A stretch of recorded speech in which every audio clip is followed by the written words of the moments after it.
You're listening to The Edie J. Adler Show, only on LA Talk Radio.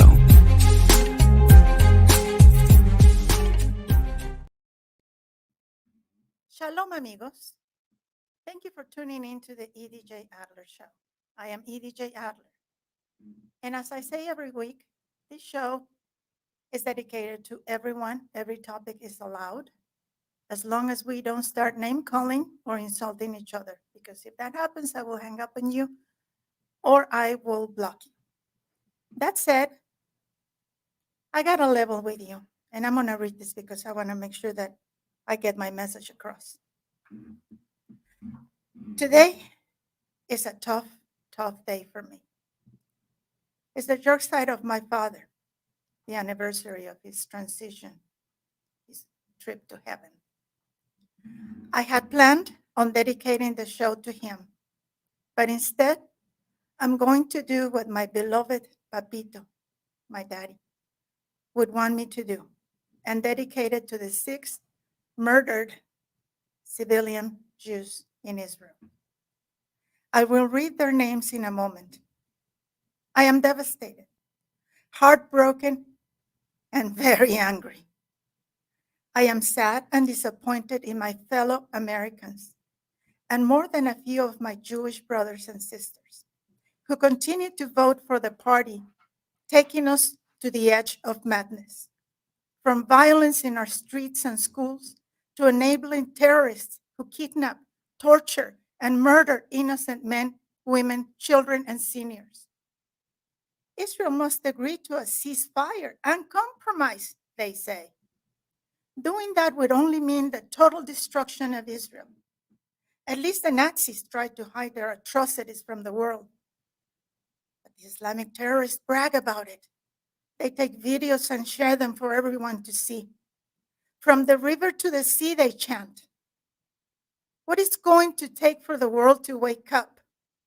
Israel and the Jewish people are the only thing standing between the terrorists and the rest of the world. 6 innocent people, along with many others, kept in captivity and torture for almost 1 year, only to be brutally murdered when their rescue seemed imminent. Where is the outrage? Where are the protesters?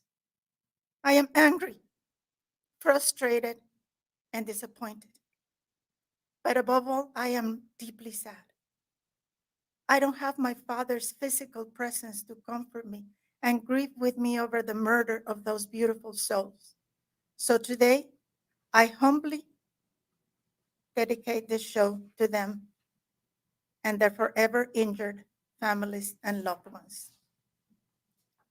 Hirsch Goldberg Poling, 23 years old. Eden Yerushalim, 24. Ori Danino, 25. Alex Lovanov, 32. Carmel Gatt, 40. Almog Sarusi, 27. May their memories be a blessing to the entire world, even those who don't mourn them. Amen. Thank you for tuning in. Now let's go a little bit lighter, if that's possible. And let me welcome my guest for this week, a handsome young man. His name is Jacob. He and his family, beautiful family. Well, thank you. We have known each other for a long time. I'm not going to tell you from where. But Jacob, thank you for joining me. Well, thank you for having me. It's a great honor. I know that you and your family are committed Jewish people, and like me. And I wanted to ask you, when I was growing up, I didn't know that other people weren't Jewish. I thought everybody was Jewish. And now, well, of course, I grew up in Mexico, but even when we moved here, now it's very different. I wanted to ask you, in school, in our community, how is it like to be Jewish and not hide it from the world? Um, I'd say it's a bit of a mixed bag because at my school there is a large Jewish community, and we support each other. And on the other hand, there are also a lot of anti-Semitic attacks at my school, and even from teachers, from classmates and teachers alike, we've had a lot of incidents. So it's a mixed bag. What can I say? How do you handle that? How do you stay strong? I I try to surround myself with Jews and people who support me and my family and my synagogue. And I'm also part of a Zionist youth organization by the name of Club Z, which I want to shout out because they're amazing. They're just absolutely amazing, and they've really helped me through this a lot. And they've helped me especially defend myself against these anti-Semites because there's been a lot of incidents and where I've had to stand my ground. Thank you, Club C. Thank Yes, you. yes, thank you. Is there room for other Jewish children or Oh, there's Jewish room. teenagers? There's always room. How do they find it? Is it on the internet? Yes, clubz.org. Just clubz.org. That is the name of our organization. Our wonderful CZO, Chief Zionist Officer, Masha Mirgulova. She's wonderful. But any Jewish teen can join. We have chapters in LA, the Bay Area, in New York, and in North Carolina. So Very nice. I'm also sure you get a lot of support from your family. I do. I get tons of support from my family. I tell my family everything. Um, my mother and father help me a lot, and my grandmother's in the house as well, and my brother. And if there's, I know if there's anything I can, if anything happens, I can always talk to them. So it's very comforting to have such a good Jewish home.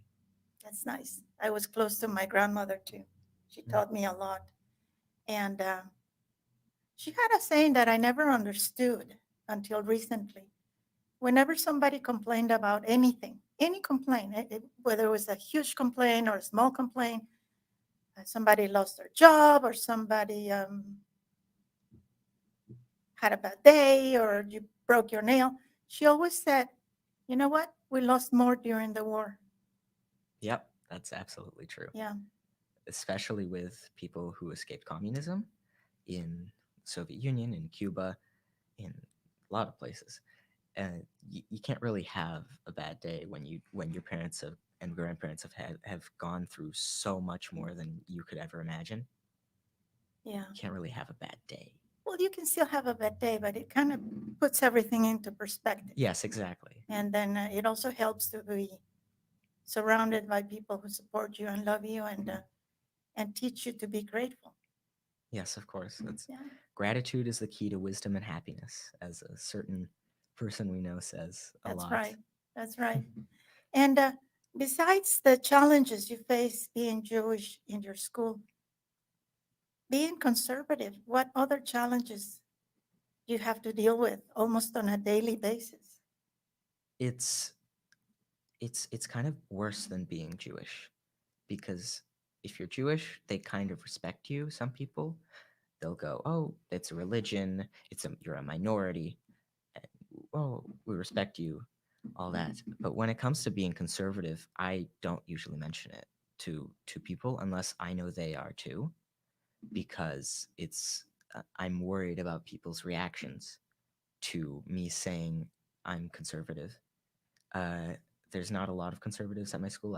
I'm good friends with the few that I know, but especially in my classes and I'm in the marching band, and I have a lot of friends in the marching band, and some of them kind of know, some of them don't really have a clue, and I just try not to mention it to them because I'm kind of worried what they'd think of me, uh, having such a quote unquote radical belief system. Um, so I'd say it's worse than being Jewish That's in a very way. sad. That's very It sad. is. It is. And the things that they are, quote unquote, teaching our children are Mm. things that just a few years ago would have been considered stupid. Like Oh, absolutely. just a few years ago, saying that a man can get pregnant and have a baby that would have meant that his wife was pregnant and Oh he yeah. was just taking part of the experience. But now, if you dare to say that men can't get pregnant, all of a sudden you are anti-science Oh, and anti-science. anti Jesus Christ. I'm sorry, fellow Jew, Jesus. Uh, what part of science are they looking at? Are they Where looking you at the can say men can. chromosomes or what? Who knows? Who knows with these people sometimes?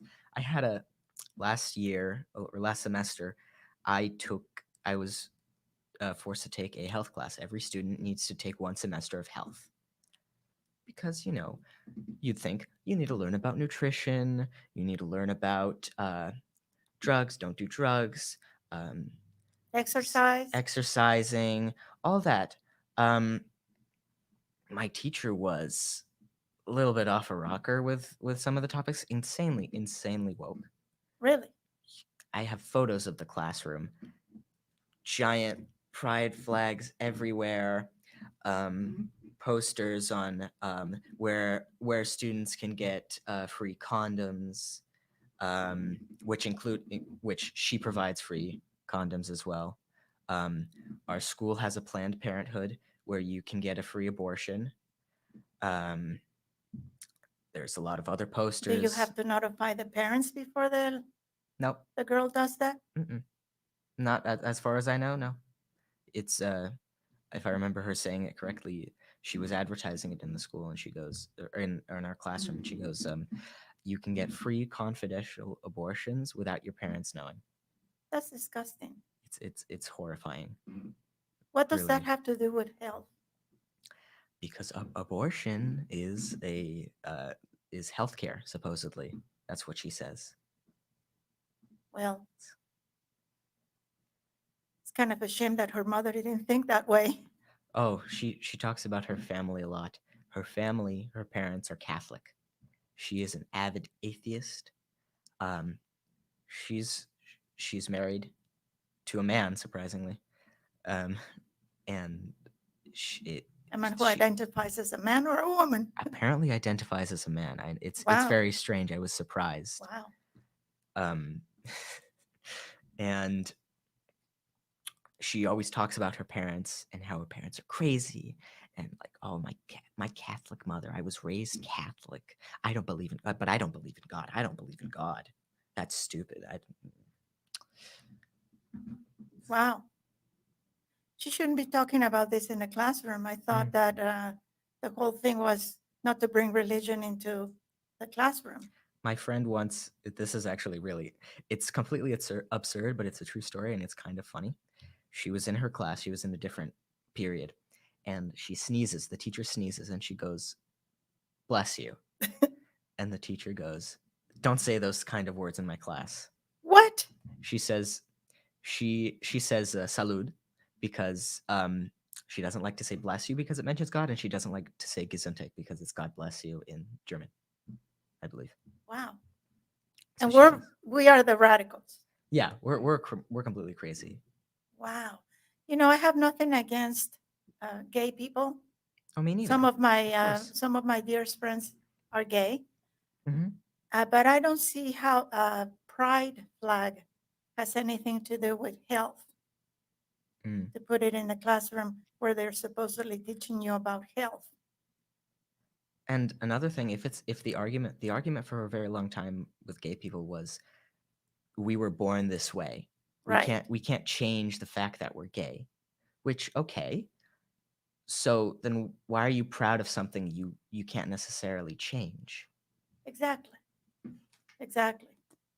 It's not an accomplishment. It's Mhm. just a fact of life. You haven't Exactly. accomplished anything. I'm not proud. For those of you that can't see, I'm ginger. I'm not proud. I don't go every day going ginger pride. I don't. I honestly never really noticed my hair color. I don't really care. I am who I am. Right. I Right. just don't understand it. I said that some years ago to Dennis. Mm. Dennis Prager, for those of you who don't know. I said Yes. that to him many, many years ago when it was just starting. and they were having a Pride Day parade. Mm. And I jokingly said to him, I'm going to organize a straight pride parade. And that was fine back then, but if I said that today and somebody heard me, they'd probably report me to the authorities. Oh, absolutely. And I'd be chastised as anti Mhm. whatever, anti whatever label you want to pin on me.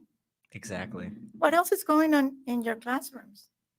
Um, well, as I said before, we've had some anti-Semitic experiences, which are inside and out of classrooms, unfortunately.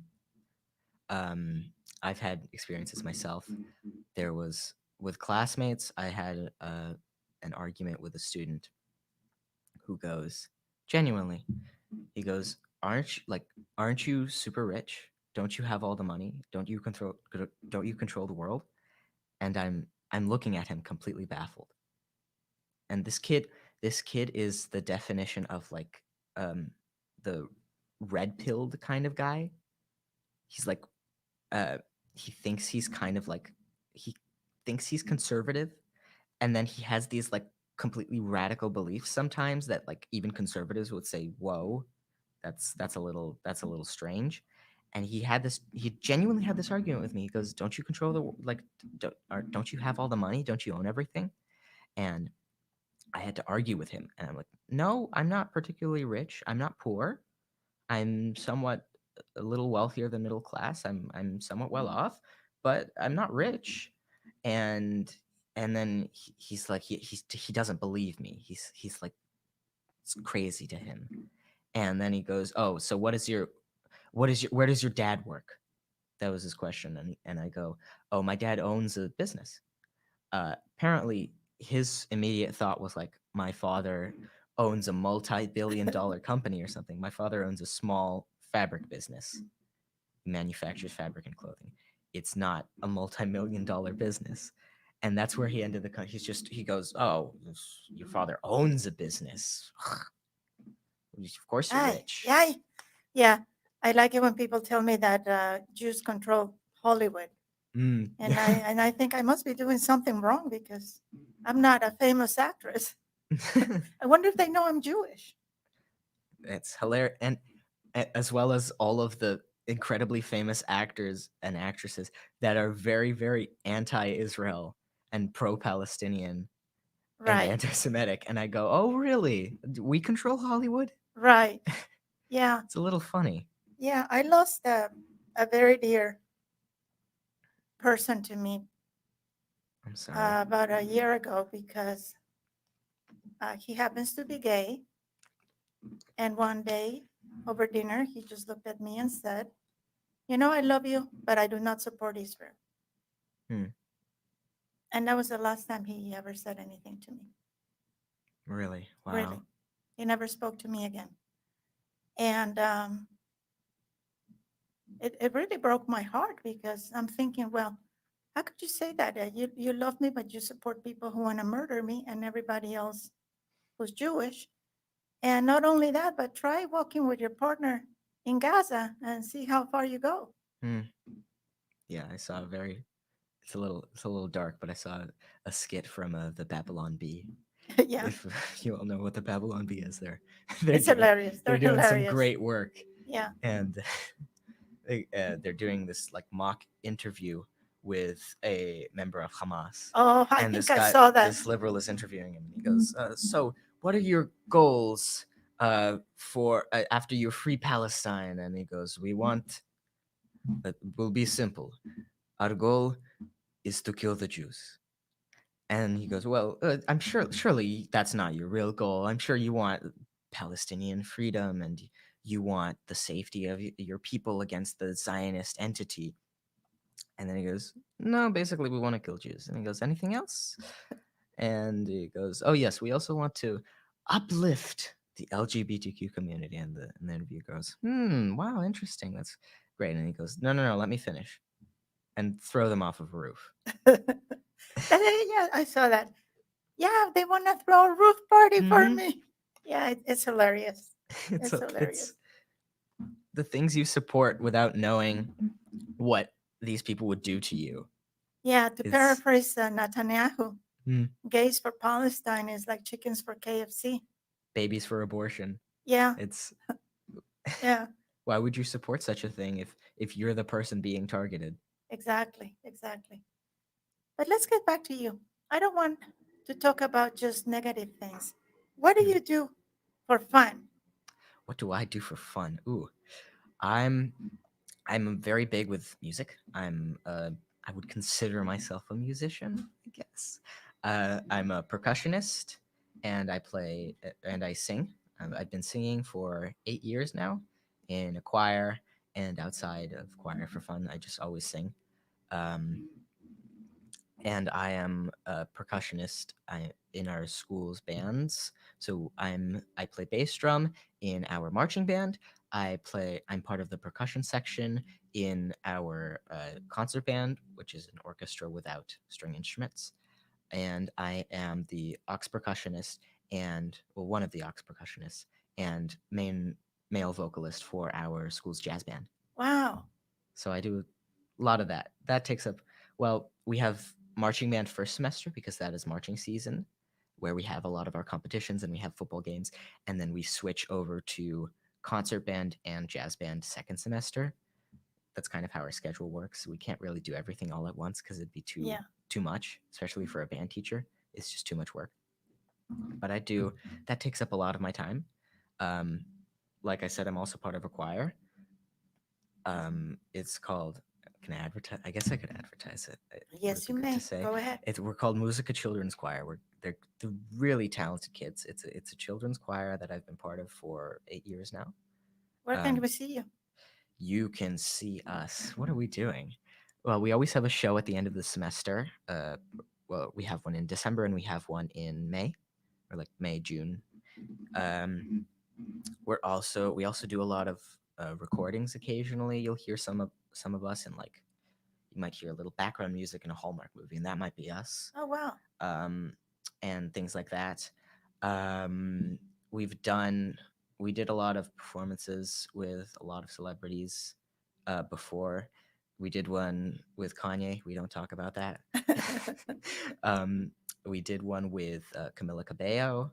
Wow. A lot of very famous people. We have a lot in common, you and I. When I Hmm. was little, my father had a jewelry shop in Mexico, Hmm. and he catered to the entertainment community. And his most powerful, I guess, clients, he would visit them and he would bring the jewelry to them for them to pick. And sometimes he would take me along. And one of these clients was in charge of one of the biggest recording studios in Mexico. Wow. And they knew that I loved to sing. So one day he said, "Can you come over here? Can you sing this?" And I sung it, and he said, "Okay, I'm going to put you in the background." So Wow. I sang background for a lot of very famous Mexican performers. Really? Wow. Yeah, That's it great. was fun. It was a lot of fun. Of course, when he offered to pay me, my father said, "No, no, no, that's okay, Daddy." Uh, But doing it was fun. Yeah, it's always just no matter whether you get paid or not. I don't get paid for any of the things I do in band or choir. Um, it's just enjoyable. it's If you love enjoyable, and music, then it's good to do that. it brings joy to people, and that's Exactly. special. That's things that, especially when it comes to the arts, things that bring joy to people are some of the most important things that you can do. Yeah, yeah, absolutely. And music is universal. You don't have Hmm, to read music to understand it. exactly. So I understand that you're undecided when you go to college between music and something else. I'm I'm not really I don't I'm kind of thinking about it a little. I still have a couple years left of high school. I have time. I'm thinking of either going into possibly music. I'd love to become like a member of an actual orchestra in the percussion section. I really love being in an orchestra. And maybe I'm thinking of doing something in psychiatry possibly. It seems interesting, and I know a lot of psychiatrists personally, and so do you. Yes, um, but and the things they talk about not as a fascinate me. patient. No, not as a patient. No. By the time you come out of school, I'm gonna need be your patient. Uh, By the time I finish my school, I think I might need a psychiatrist. But maybe you can do a little bit of both. My Oh, yeah. cousin is a doctor, and he's also a very talented violinist, Hmm. and he records his own music, and he's very talented. I think a lot of psychiatrists also are very into music, whether they play or just listen. They Yes, know a lot about music. yes, I think you're right. I hadn't thought about it, but now that you mention But it, it's I just think it's a you're bit of right. a pattern. Like the Yeah, psychiatrists I know, they all are very into music, especially classical usually. yes. My father was into classical music too. Hmm. He played the guitar. He was gifted. Wow. One of these days, when your family come to Shabbat dinner, maybe I'll play you a CD that I have of my dad's. Oh wow. Yeah, I would love that. yeah. So let me. Do you have any pets at home? I do not have any pets. Well, they say that having a pet actually lowers your risk of getting Alzheimer's disease. This Really? is a new study, by the way. My friend Um. Lisa Gibbons was just talking about it recently. And as every week, I have, boy, do I have a dog for you. This is Kruger, and what a character he is. This is his second stint at the East Valley Animal Shelter in Van Nuys, California. The first time was back in January 2024 when he was brought as a stray with a possible owner who didn't reclaim him. He was adopted sometime in July. In mid August, Kruger was brought into the shelter as a stray, again with a possible owner. That possible owner didn't come for him. Now, if you're listening to me, Kruger's former families, shame on you. Shame on you. A pet is for life. When you get a dog, a cat, a bird, a fish, you take that until the very end. You know, you have a lot of things in your world, but to this animal, you are their entire world. Kruger is estimated to be 1 year, 8 months, maybe 2 years. He's 94 pounds, and despite his size, he's a little bit big, but he's fairly easy to handle. Still, he might be best with an active person because he's very young.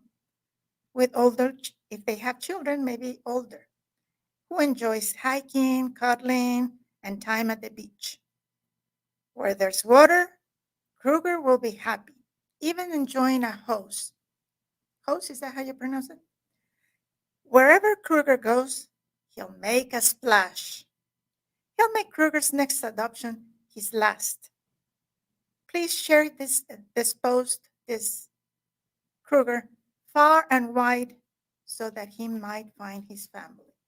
Go to the East Valley Animal Shelter located at 14409 Van Owen Street, Van Nuys, California, 91405.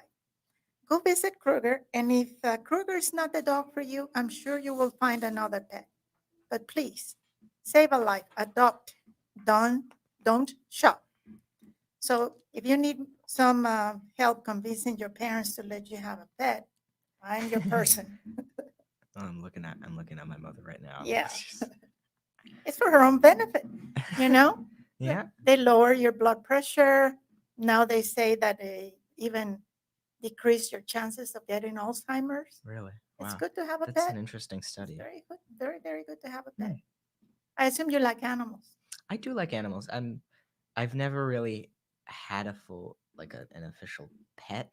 I had a fish when I was really little, and he died of unknown circumstances, which is probably everybody in the household forgetting to feed him, Oh, which was really unfortunate. It's probably my fault. Like I'll be honest. But other than that, I haven't really had any pets. My aunt has a cat that I love, yeah. who I see a lot. Other than that, not really. No. Yeah, Neil and I have 3 dogs, 3 cats, two Wow. parrots, and a turtle, and they're all rescued, even the turtle, Wow. That's even a the lot of parrots. pets. Yeah, I'm not allowed to go to the shelter anymore. They're like you've had enough. Yeah, I just get the texts and the emails, and I go, "Oh, honey, no, can't go there." So tell me more about your studies. That why are you considering psychiatry? What is about psychiatry that calls to you? I know music. Music, I love music, and I understand that. Psychiatry, you have to deal with a lot of crazy people. Well, I'm not really certain. I've just recently been starting to think about it. And like I said before, I know a lot of psychiatrists, and the things they talk about and the things I read about the mind and psychiatry is just fascinating to me. So I think like it would be a good profession for me. And people are telling me. I just had a friend recently tell me. She goes, Jacob, if you didn't mention politics, if you didn't mention politics in your work, which of course I wouldn't, she goes, you'd be a really great psychiatrist, I think. I think you would be a very good psychiatrist too. Thank you. You're kind, you're observant. I see that you observe very well. And I think you're empathic. And those are really good qualities for a psychiatrist. Well, thank you. I try to be empathic where I can be. Yeah, that's important. Mm. Although most psychiatrists these days don't really see patients for therapy, mostly Mm. they are in charge of prescribing medication. And if you want therapy, then you go to a counselor or a psychologist. Mm. But but who knows? Maybe if you wanted, you could still see patients. No, Hopefully. nobody says that you shouldn't. I Mm. guess it's just people just want to get it over with and make their money. Yeah. Yeah. And music is just. Is anybody else in your family musical? My mother's father, my grandfather, is always very into music. He wasn't a musician much himself, uh, as far as I know. But he loved jazz. Or he loves jazz. Saying loved. Yeah. Thank God he's still alive. But um, he really loved jazz, and that was a big influence on me. And jazz is my favorite genre of music. I think it's absolutely amazing. Jazz is a very interesting genre because some people love it, some people are okay with it, and some people absolutely hate it. I like it. I really I like like it. it. I Yeah. don't get the hate. Um, it's mostly with a lot of young people I know. I have a very close friend who she loves me. We're very good friends, but she hates my music. Every single day I'm singing, I'm humming, I'm playing music when I call her, and she's like, Jacob, Jacob, Jacob, I love you. I love you. You're a great friend, but I hate your music. What And kind of music does she like? she's very Gen Z. She likes rap. Oh, She likes all the. I don't get it. I don't I get don't it know. either. To It's me, that's just noise. it's it is really noise. It's just not from a musician's perspective. It's just not very musical. No, and the people It's who this rap, they're just singers who can't sing, so they have to say the they words. they don't really sing much. If they do, it's a very very simple kind of melody, and there's like no there really isn't a melody most of the time. It's just like some beat that they mix up in 2 minutes, and Right, that's it. right. Let's get back a little bit to school. Mm. What kind of a craziness is coming out from the LS, what is it? LAUSD. LAUSD. Yes, thank you. Um, I don't know much of what is going on in the district, like what LAUSD itself is doing. I just know what my school personally does and what goes on inside the school with teachers and administration. I honestly don't know much about it. I have friends who know much much more than me about that particular subject. I do know that I had a very I my ethnic studies teacher, which by the way, that's one of the crazy things about LASD, starting with the class of 2027, which is my class. I'm a sophomore. So starting with sophomores and everyone below from now on, we have to take it's required to take a semester of ethnic studies. What is that? Um honestly, I still don't know. It's it's supposed to be a a a class on different ethnicities and kind of all relevant, at least in the US, to how they came to the US and the goings on and their cultures, which in itself is interesting, of course. It'd be fine to learn about that, but there's already a world history class. There are so many history classes. They'd cover that for the most part. Um, as well as the fact that it's been so distorted from what they say it is. Yes. My teacher um, was, first of all, just incredibly anti-Semitic. Just really, it was her first, straight out of college, her first year teaching ever, her first year at my school as well, and I got her, and she's very nice. She's like all these crazy teachers, they're nice. Like they treat you well. If you treat them well, they'll treat you well. But the things she taught and how, like the things she said, I had a conversation. We had some sort of like free time ish one day, and I was talking with a student, and this student is on the baseball team. He's very into baseball. He's talking about how the Middle East and South Asia just made a baseball league. They created a baseball league, and they had like Saudi Arabia is a team, Pakistan is a team, India has a team, um, a couple other countries, and there's a Palestinian national team. And I'm going to this kid.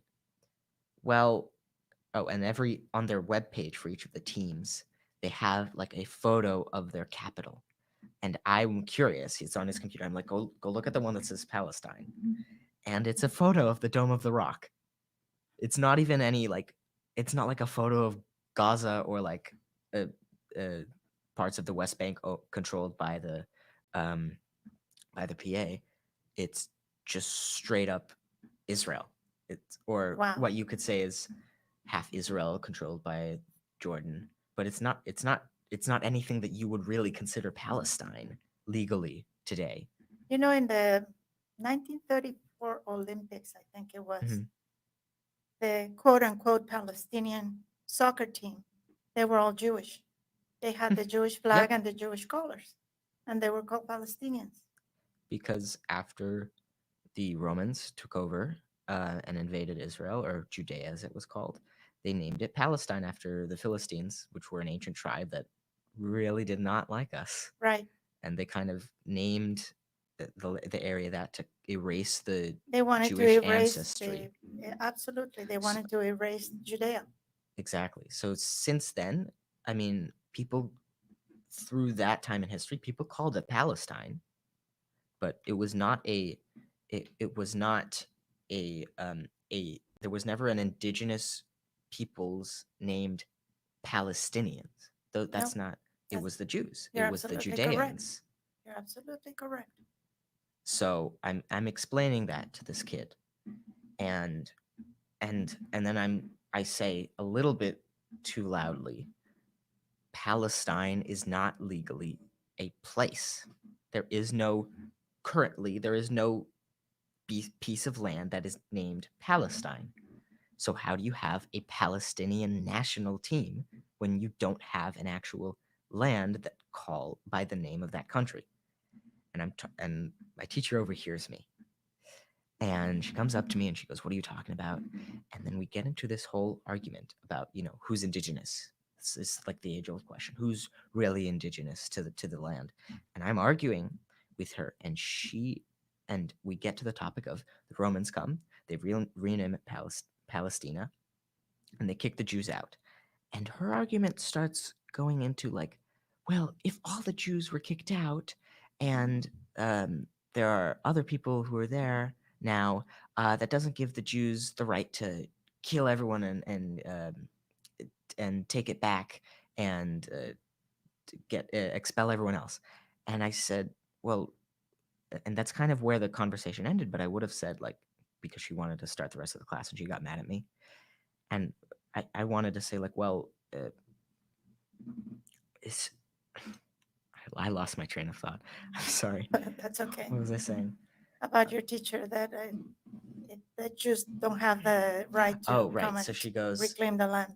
They don't have a right to reclaim the land if they were kicked out. There's new people there, and the Jews didn't have a right to kill everyone and expel the rest of the Palestinians when they created the state. And I go, did they really? There were 73 730,000 Palestinians that left. They were not particularly expelled by the Israeli government. The Israeli government welcomed the Arabs. They said, please stay. We're going to welcome you. This may be a Jewish state, but you can live here. You're going to have, this is a democracy. You'll have the exact same rights as a Jew. And we encourage you to stay if you don't hate the Jews.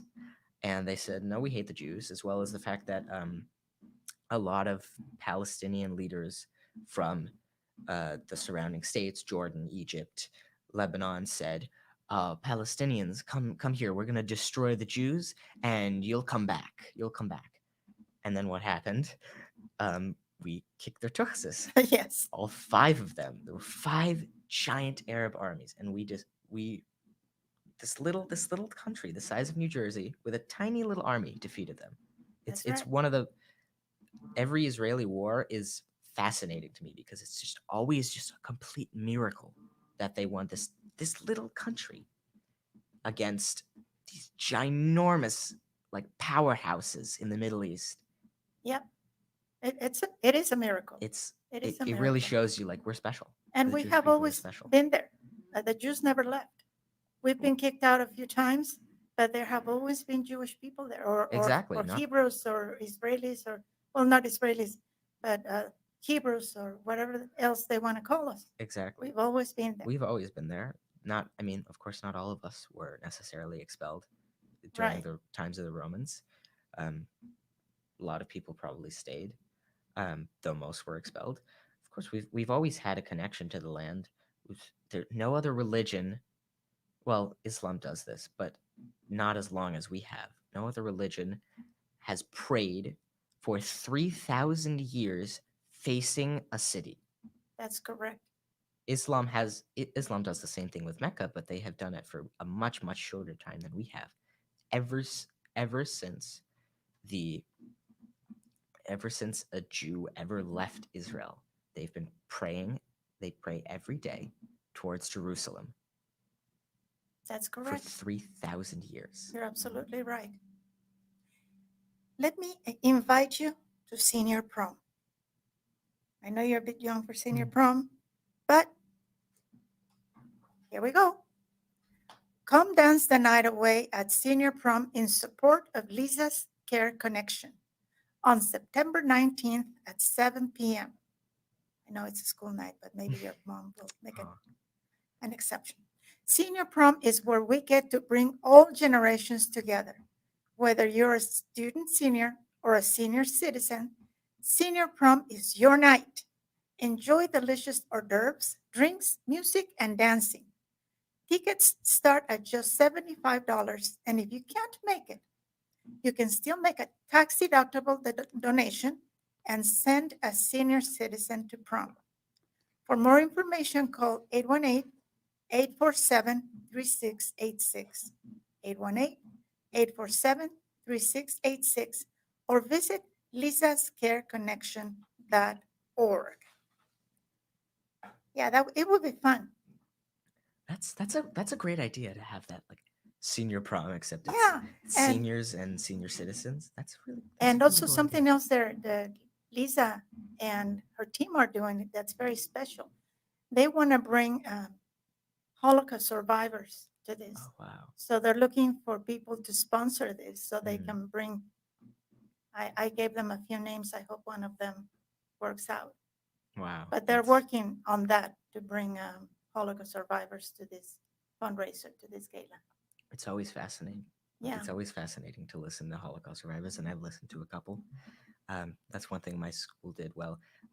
After October 7th, sometime recent, like it was Holocaust Memorial Day a couple months later, and the school, I don't think it was really necessarily in support of Israel, but it was Holocaust. It was sometime around Holocaust Memorial Day or something like that, and they had Zoom meetings every period with a different Holocaust survivor, where they told their story and the students would listen, and it was beautiful. It was optional, so my teacher um, at during that period was who was my biology teacher. He's actually a very fascinating man. His ancestors came on the Mayflower. Wow. It's really he talks about how, I won't say his name, his last name, but I'll say, oh, how Mr. Blah blah blah's family destroyed America, because he's not really conservative, or at least I don't think, but like, he goes like, the thing about how when the Pilgrims came, they destroyed America. So that was me, guys. Sorry, it was really funny. That's funny. So he's very, from what I know about him, he's pro-Israel, because I've seen him like, I've sat like behind a desk and his desk, and I see him like reading articles about Israel, and he's very pro-Jewish, and although a bit secretively, but he is. And so he showed this Zoom meeting in class, and we listened to the Holocaust survivor, and I saw people like in the class tearing up and really intently listening, and it was beautiful. And I really love listening to Holocaust survivors, because we're the last, our generation, Gen Z, really are the last generation to to have the honor of ever meeting a Holocaust survivor, or knowing or listening to a Holocaust survivor. We have to keep their story going. Yes. You know, there's a very nice uh, series that we saw about a year ago. It's called A Small Light. Mm. If you have a chance to see it, I highly recommend it. It's about the woman who helped Anne Frank's family hide. Wow. And it's called A Small Light because afterwards she used to lecture and she used to talk about Anne Frank and her family. And at the end of her talks, she would say, "You may think that you can't make a difference, but even a small light can disperse the darkness." So Wow. it's a beautifully done, very sad Mm. miniseries, but based on this person. And I highly recommend it if you can get a hold of it. Mm. I recorded it, but I don't know how I would transfer that to you because it's on my little cable machine. Well, I'm sure it's somewhere. It's I will probably definitely, available. Yeah. I'll definitely look for it. It Yeah. sounds fascinating. I think you would like it. I think you and your Mm. family would enjoy that. What's your favorite subject in school? I love history. I really do. It's well, other than my music class, Yes, of of course. course. But it's history. I'm taking AP World History this year, and it's at the end of the day. It's my very last class, and I'm always super excited for the whole day, because history is just fascinating to learn about what humans have been doing for all of time. Yeah. It's just like we were looking at East Asia and the Song Dynasty and Confucianism, and how these people have made these governments and these social structures, and how does it work, what are the good sides, what are the bad sides. And then we went to the Middle East and the rise of Islam, and is that better than the Song Dynasty in China? Is it about the same? Is Islam better? Is Confucianism better? Let's compare and contrast. um, Now we're in like Southeast Asia, which is it's a very overlooked area of the world, but there's a lot of it was very big for trade and a lot of things like that, because it was very close to the Indian Ocean, where there was a lot of trade between India and China and the east coast of Africa and southern Africa. And it's just fascinating to learn about these It is things. fascinating. Absolutely. When I was little, I didn't particularly enjoy history until my mother taught me how to study. she sat me down and she said, okay, close your eyes and picture yourself in this particular time period that you're studying. What are people wearing? What does the street looks like? What can you smell? What are people doing? What are they eating? Put yourself, imagine yourself in that place at that time. And that's how you study history. And when you do, it's a completely different It's world. fascinating. It's Absolutely fascinating. It's amazing just Yeah. to see what the human race has been up to. Absolutely. Well, Jacob, we'll come to the end of the show. Oh, that's too bad. I want to thank you for coming to the show.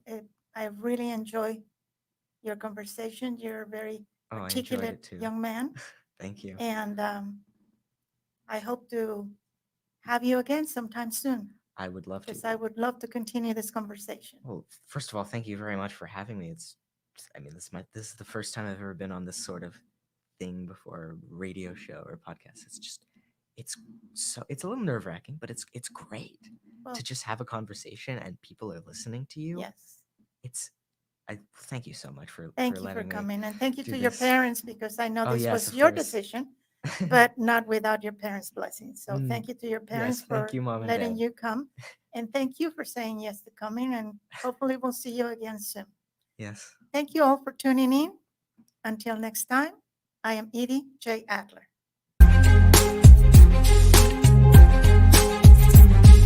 You're listening to The Edie J. Adler Show, only on LA Talk Radio.